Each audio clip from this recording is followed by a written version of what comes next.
ओम शांति। जिनका योग पूरा होगा उनकी बुद्धि पारस बनती जाएगी। क्या होता जाएगा?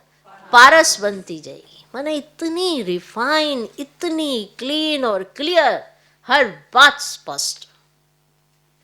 ऐसी बुद्धि याद से बनती रहती है।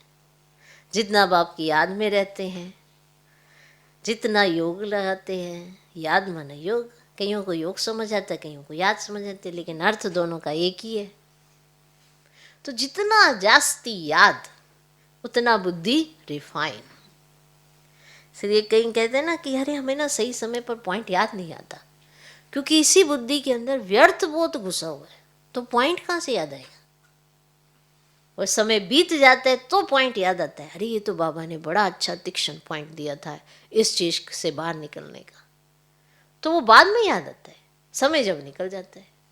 और समय निकल जाने पर अगर प्रश्न का उत्तर आया भी तो फिर तो वही गए ना। 3 घंटे का टाइम मिलता है बच्चों को अपनी की पढ़ाई का रिजल्ट दिखाने के लिए। 3.5 घंटे के बाद याद आया तो पर याद तो था। अब ये कहीं याद तो था या जिस समय उसे लिखना था तब याद आना चाहिए। तो उसके लिए बुद्धि चाहिए। तो जब भी कोई सिचुएशन आती है, कोई सीन आता है, बुद्धि में सब कुछ है पर याद आया या नहीं आया, तो उसके लिए योग चाहिए। तो जितना हम योग करते जाएंगे बुद्धि अच्छी होती जाएगी और हम पारस बनते जाएंगे। तो भटकने वाले की बुद्धि में यह ठहर ही ना सके। इसीलिए जिसकी बुद्धि में बहुत व्यर्थ चलता है, आप देखेंगे वो मूंझा मूंझा ही रहता है। उसको सही समय पर कुछ समझ नहीं आता, मुझे करना क्या है, ऐसे ऐसे होता रहेगा उसके साथ। वो जज ही नहीं कर पाएगा, क्योंकि व्यर्थ बहुत चलता है। और ये व्यर्थ की पैदावार कहाँ से आती है? देभान से, देह अभिमान से, देह में फंसे रहने से। कई सोचते हैं हम इसे बाहर निकले, तो आत्म अभिमानी बनो, आत्मा समझने का अभ्यास करो, आत्मा देखने का अभ्यास करो।